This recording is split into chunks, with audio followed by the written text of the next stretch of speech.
let's talk about Tracy Umahi. Now, Tracy Umahi has said David Umahi never tied a rapper. He never tied any rapper to meet him in a hotel room. How did you feel when she threatened all these allegations against the minister? Please share your. I have made it very clear even before this video you're referring to from Tracy Nicholas Sowore that the struggle involving Tracy was a struggle about stopping police abuse. That the police has no right to go bundle somebody from Lagos to Abuja, harass her, or bring her into the room in front of a powerful adversary. So it was a struggle between the weak and the strong, and I was aligned with the weak. Now, for those of you who don't understand, who may not understand, I also always insisted that it's a civil case. And now, the minister has gone the civil route.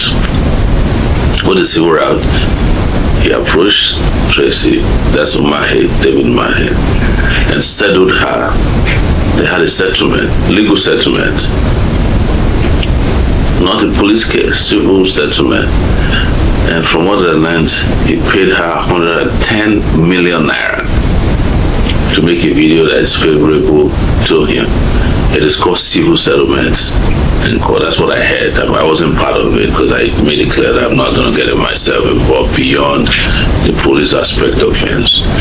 So, question to ask yourself: if you are not guilty of all these allegations, why invest 110 million naira to just let it go away? So, of course, the answer, as they say, is blowing in the wind. But I'm not here to discuss that because I know that the moment the video came out, everybody's like, oh, maybe she disappointed. No, you can't disappoint me. Before I deal with anyone at all, before I fight for anyone, I'd already taken into consideration that they could go the other way. So I never supported Tracy because I thought she was strong. I supported her because I thought she was weak. So you can consider this as part of her weaknesses. But again, you know how it came about. There's a settlement between the minister and Tracy. So this is more like a settlement. Does this mean that David Umahi is innocent, or is something more troubling happening behind the scene? Oh, for me, it's trouble in paradise. Because it means that David Umahi had weighed all his options and discovered that without the settlement, it's going to go down. Second, where did David Umahi, a minister that's earning less than 25 million naira a year, get 110 million naira to settle just one case?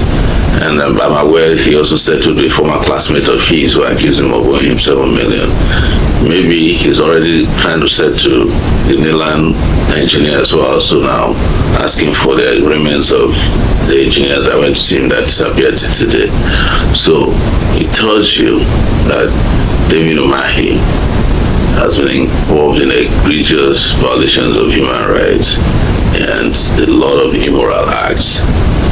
But unfortunately, instead of the system asking him to be accountable, the system is now using your taxpayers' money to pay off his accusers. That's where we are, which is sad.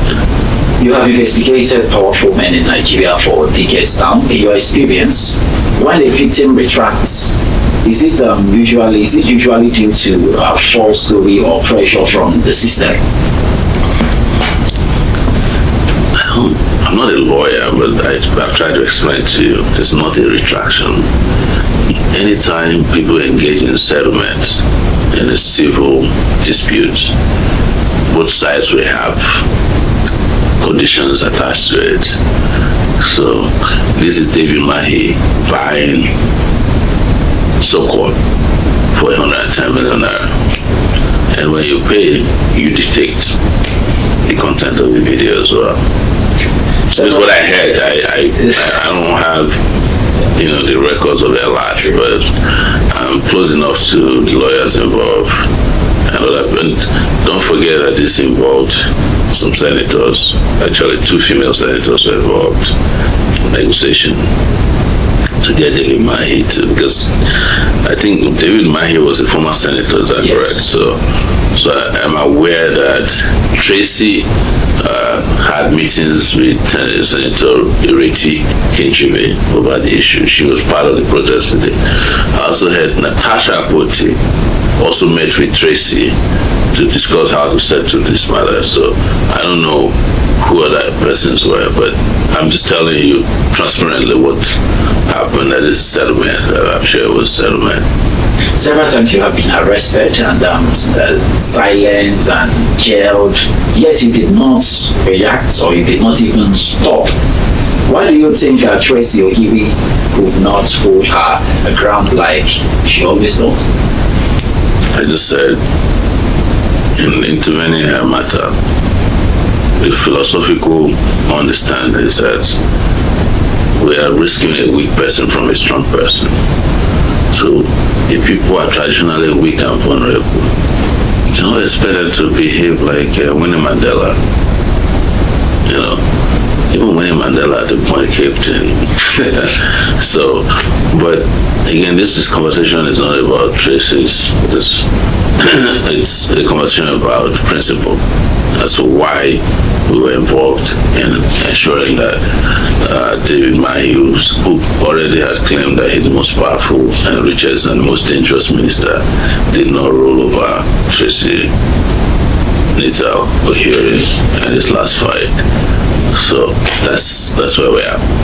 Thank you. Thank you very much.